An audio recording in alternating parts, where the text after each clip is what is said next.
السلام عليكم ورحمة الله وبركاته. أعوذ بالله من الشيطان الرجيم. بسم الله الرحمن الرحيم. الحمد لله رب العالمين والصلاة والسلام على سيدنا محمد وعلى آله وصحبه أجمعين. ആദരണീയരായ ഉലമാക്കളെ, ശ്രോതാക്കളെ, ഫുഡിന്റെ ക്വാണ്ടിറ്റി തന്നെയാണ്, അതിന്റെ അളവ് തന്നെയാണ് ഇന്നത്തെ വിഷയവും. ലോകത്തിലുള്ള എല്ലാ മഹാത്മാക്കളും അതേപോലെ തന്നെ പഴയകാലത്തുള്ള എല്ലാ ശാസ്ത്രജ്ഞന്മാരും ആധുനിക ശാസ്ത്രജ്ഞന്മാരും എല്ലാവരും പറയുന്നത് ഈ ഫുഡ് കുറക്കണം എന്നാണ്. ആരും ഫുഡ് അധികം കഴിക്കണം എന്ന്, കണക്കിലധികം കഴിക്കണം എന്ന് പറഞ്ഞിട്ടില്ല. ഇന്നത്തെ മെഡിക്കൽ ഫീൽഡിലെ എക്സ്പെർട്സ് അവര് പറയുന്നത് രാവിലെ ഒരു 350 ഗ്രാം കഴിക്കാം. രാവിലെയാണ് കുറച്ച് അധികം കഴിക്കേണ്ടത്. പലരും രാവിലെ കഴിക്കാറില്ല. എസ്പെഷ്യലി പ്രത്യേകിച്ച് ഗൾഫുകാരെ തീരെ രാവിലെ കഴിക്കൽ കുറവാണ്. അതങ്ങനെ ഒരിക്കലും അരുത്. രാവിലെ കഴിക്കണം. ഉച്ചക്ക് ഒരു 250 ഗ്രാം, രാത്രി ഒരു 200 ഗ്രാം. അത് നേരത്തെ കഴിക്കണം.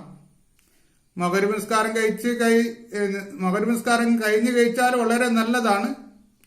അല്ലെങ്കിൽ ഇശ കഴിഞ്ഞ ഉടനെ, കാരണം കുറച്ച് നേരത്തെ കഴിക്കണം എന്നാണ് പറയുന്നത്. അപ്പോ ഇവിടെ ധാരാളം ചിന്തിക്കാനുണ്ട്. രാവിലെ 350 ഗ്രാം, ഉച്ചക്ക് 250 ഗ്രാം, രാത്രി 200 ഗ്രാം, പിന്നെ ഒരു 10 മണിന്റെ ചായക്ക് കൂട്ടാനായിട്ട് ഒരു 50 ഗ്രാം, വൈകുന്നേരത്തെ ചായക്ക് കടിയായിട്ട് 50 ഗ്രാം, ടോട്ടൽ 900 ഗ്രാം. അത്ര മാത്രമാണ് കഴിക്കേണ്ടത്. നമ്മുടെ ഇപ്പോ എത്രയോ കിലോകൾ ആകുന്നുണ്ട്. അതുകൊണ്ടാണ് ഇത്രയും പ്രശ്നങ്ങൾ ഉണ്ടാകുന്നത്. പിന്നെ ആവശ്യത്തിലധികം കഴിക്കുന്നതിനെ പറ്റി ഫുഖഹാഉം ധാരാളം ചർച്ച ചെയ്തിട്ടുണ്ട്.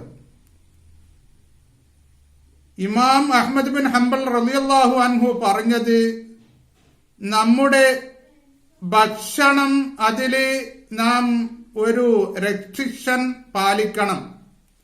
അതായത് അത്യാവശ്യമായത് മാത്രമേ കഴിക്കാവൂ.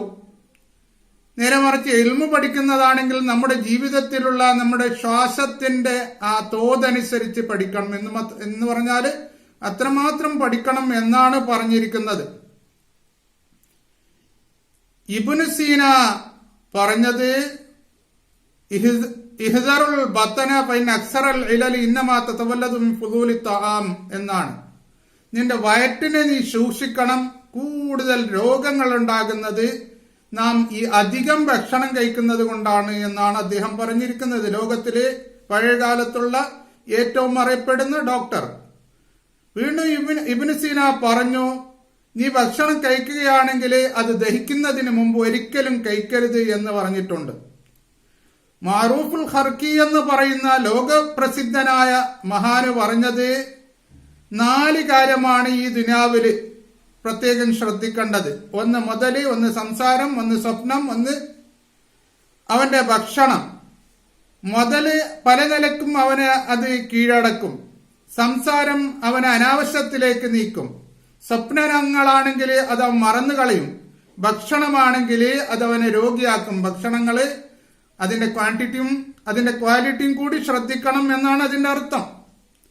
ഇങ്ങനെ മഹാത്മാക്കളൊക്കെ പറഞ്ഞത് ഇങ്ങനെയാണ്. പഴയകാലത്തുള്ള ഒരു ലോകത്തിലെ അറിയപ്പെടുന്ന ഡോക്ടർ ഇബ്നു മസാബിഹ്, അദ്ദേഹം പറഞ്ഞത്, നബി സല്ലല്ലാഹു അലൈഹി വസല്ലമ തങ്ങൾ പറഞ്ഞല്ലോ, ഭക്ഷണം കഴിക്കുമ്പോഴേക്ക് വയറ്റിനെ 3 ഓഹരിയാക്കിയിട്ട് 1 ഓഹരി ഭക്ഷണം കഴിക്കണമെന്ന്. ഈ ഹദീസ് അനുസരിച്ച് ആരെങ്കിലും ജീവിച്ചാൽ, പിന്നെ മൊത്തം എല്ലാവരും അങ്ങനെ ജീവിക്കുകയാണെങ്കിൽ ഇവിടെ പിന്നെ രോഗങ്ങളോ മാനസിക ശാരീരിക രോഗങ്ങൾ ഒരിക്കലും ഉണ്ടാവുകയില്ല. എന്ന് മാത്രമല്ല, ഇവിടെയുള്ള മെഡിക്കൽ ഷോപ്പുകളും ഹോസ്പിറ്റലുകളെല്ലാം പിന്നെ അതിന്റെ വലിയൊരു ആവശ്യം ഒരിക്കലും വരികയില്ല എന്നർത്ഥത്തിനാണ് അദ്ദേഹം പറഞ്ഞിരിക്കുന്നത്. അതേപോലെ തന്നെ ഇബ്രാഹിം അദ്ഹം റളിയല്ലാഹു അൻഹു പറഞ്ഞത്, ആരെങ്കിലും അവന്റെ വയറ്റിനെ ഒരു നിയന്ത്രണത്തിൽ വെക്കുകയാണെങ്കിൽ എന്ന് പറഞ്ഞാൽ അത്യാവശ്യം മാത്രം കഴിക്കുകയാണെങ്കിൽ അവന്റെ വിശപ്പിനെ നിയന്ത്രിക്കാൻ പറ്റും. അവന്റെ വിശപ്പിനെ അവൻ നിയന്ത്രിച്ചാൽ അവന് പിന്നെ നല്ല സ്വഭാവങ്ങൾ ഉണ്ടാകും എന്നാണ് പറഞ്ഞിരിക്കുന്നത്. ഇങ്ങനെ മഹാത്മാക്കൾ പലരും പല കാര്യവും പറഞ്ഞിട്ടുണ്ട്. നെൽസൺ മണ്ടേല പറഞ്ഞിരിക്കുന്നത് പണക്കാര് മൈലുകളോളം നടക്കുന്ന ഭക്ഷണം ദഹിക്കാൻ വേണ്ടി, പാവങ്ങള് മൈലുകളോളം നടക്കുന്നത് അവർക്ക് ഭക്ഷണം ലഭിക്കാൻ വേണ്ടി എന്നാണ് പറഞ്ഞിരിക്കുന്നത്. അലി ഇബ്നു അബി താലിബ് റളിയല്ലാഹു അൻഹു പറഞ്ഞത്, കൂടുതൽ ഭക്ഷണം നമ്മുടെ ഹൃദയത്തെ അത് മരിപ്പിച്ചു കളയും. ഏതുപോലെ കൂടുതൽ വെള്ളം ഒരു കൃഷിക്കടിച്ചാൽ ആ കൃഷി അത് നശിപ്പിക്കും പോലെ എന്ന് പറഞ്ഞിട്ടുണ്ട്. ചില മഹാത്മാക്കൾ പറഞ്ഞു, ഒരു ഷെയ്ഖിനെ സംബന്ധിച്ചിടത്തോളം നല്ല ഒരു ഭംഗിയുള്ള ഭാര്യയും നല്ല ഒരു കുക്കും അദ്ദേഹത്തിനുണ്ട്.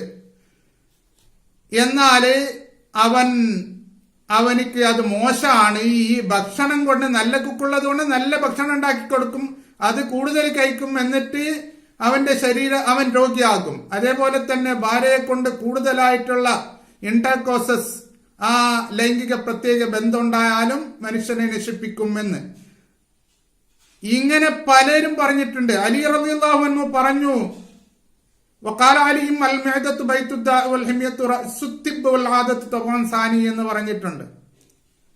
ഇതൊക്കെ തിബ്ബുൻ നബവിന്റെ കിതാബുകൾ മുത്താല ചെയ്യുമ്പോഴേക്ക് നമുക്ക് കിട്ടുന്നതാണ്. അതായത് നമ്മുടെ വയറാണ് രോഗങ്ങളുടെ വെയർ ഹൗസ്. വയറ്റിനെ കലക്കൂട്ടി സൂക്ഷിക്കലാണ് ഏറ്റവും വലിയ ഔഷധം. പിന്നെ ആദത്ത്, പതിവാക്കിയുള്ള ഭക്ഷണമേ കഴിക്കാവൂ. വ്യത്യസ്തമായ ഭക്ഷണങ്ങൾ കണ്ടതും കെട്ടിയതും ഒരിക്കലും കഴിക്കരുത് എന്ന് അബൂ നഈം റിപ്പോർട്ട് ചെയ്തിട്ടുണ്ട്. അനസ് റളിയല്ലാഹു അൻഹു പറഞ്ഞു, നബി സല്ലല്ലാഹു അലൈഹി വസല്ലമ തങ്ങളെ രാത്രി ഇങ്ങനെ നടക്കലുണ്ടായിരുന്നു എന്ന്, ഭക്ഷണം കഴിച്ചിട്ട് നടക്കലുണ്ടായിരുന്നു എന്ന്. ഉമർ റളിയല്ലാഹു അൻഹു പറഞ്ഞു, നിങ്ങൾ വയറ്റിനെ സൂക്ഷിക്കണം. അത് ഈ വയറ്റിനെ നേരെ സൂക്ഷിച്ചില്ല എങ്കിൽ കഴിക്കേണ്ട ഭക്ഷണം കഴിക്കുകയും അതിന്റെ തോതനുസരിച്ച് കഴിക്കുകയും ചെയ്താൽ മാത്രമേ നമുക്ക് നമ്മുടെ ശരീരത്തിന് രക്ഷയുള്ളൂ. അല്ലെങ്കിൽ ശരീരത്തെ അത് നശിപ്പിച്ചു കളയും, അത് രോഗങ്ങളിലേക്ക് കൂട്ടും, നിസ്കാരങ്ങളിലേക്ക് മടിയുണ്ടാകും. അതുകൊണ്ട് ഇക്കാര്യം നീ പ്രത്യേകം ശ്രദ്ധിക്കണം, എന്നാലേ നിന്റെ ശരീരത്തിന് വലിയ ആരോഗ്യം ഉണ്ടാവുകയുള്ളൂ. അതുകൊണ്ട് ഒരിക്കലും ഇസ്രാഫാക്കാൻ പാടില്ല എന്ന് പറഞ്ഞിട്ടുണ്ട്. ലോകത്തിലെ ഏറ്റവും അറിയപ്പെടുന്ന ഡോക്ടർ, ഇപ്പൊ അലോപ്പതിക് മെഡിസിന്റെ ഫാദർ, അതിന്റെ തലവൻ ഡോക്ടർ ഹിപ്പോക്രാറ്റ് അബക്കറാത്ത് പറഞ്ഞത്, നീ എപ്പോഴും വയറ് നിറയെ കഴിക്കുന്നത്, അങ്ങനെയുള്ള ഒരവസ്ഥ ഉണ്ടാകരുത്, അതിനെ നീ ഉപേക്ഷിക്കണം. എന്നിട്ട് അദ്ദേഹം പറഞ്ഞു, കുല്ലു കസീരിൻ ഫഹുവ മുദാറുൻ ലിത്തബിഅ ഫലയകുനിൽ അക്ലു വശ്ശർബു വന്നൗമു വൽ ജിമാഉ ഖസ്റ എന്ന് അദ്ദേഹം പറഞ്ഞിട്ടുണ്ട്. കൂടുതലായി കഴിക്കുന്നതൊക്കെ നമ്മുടെ പ്രകൃതിയിലേക്ക് യോജിക്കാത്തതാണ്, പ്രകൃതിയോട് യോജിക്കാത്തതാണ്. അത് നമുക്ക് ബുദ്ധിമുട്ടുണ്ടാക്കും. അപ്പോഴേക്ക് ഭക്ഷണവും പാനീയവും വറക്കവും അതുപോലെ തന്നെ സംയോഗവും ഇതൊക്കെ അതിന്റെ പരിധിയിൽ മാത്രമേ ഉണ്ടാകാൻ പറ്റൂ. അല്ല എങ്കിൽ അത് നമ്മെ രോഗികളാക്കും എന്ന് പറഞ്ഞിട്ടുണ്ട്. എങ്ങനെ പൗരാണിക ആധുനിക ശാസ്ത്രജ്ഞന്മാർ ഈ മെഡിക്കൽ ഫീൽഡിലെയും നമ്മുടെ മഹാത്മാക്കളൊക്കെ പറഞ്ഞത് ഭക്ഷണം കുറക്കണം എന്നാണ്. നബി സല്ലല്ലാഹു അലൈഹി വസല്ലമ തങ്ങൾ പറഞ്ഞതുപോലെ 3 ഓഹരിയാക്കിയിട്ട് വയറ്റിന് അതിലോരോഹരി ഭക്ഷണം കഴിക്കണം, ഓരോഹരി വെള്ളം കുടിക്കാൻ വെക്കണം. അതേപോലെ തന്നെ ഓരോഹരി ശ്വാസത്തിനും വേണ്ടി നാം വിടണം എന്നാണ് പറഞ്ഞിരിക്കുന്നത്. ഇക്കാര്യം പ്രത്യേകം എല്ലാവരും ശ്രദ്ധിക്കേണ്ടതാണ്. അല്ലാഹു തആല നമ്മെ രോഗങ്ങളെ തൊട്ട് കാക്കട്ടെ. വആഖിറു ദഅവാനാ അൽഹംദുലില്ലാഹി റബ്ബിൽ ആലമീൻ. അസ്സലാമു അലൈക്കും വറഹ്മത്തുള്ളാഹി വബറകാതുഹു.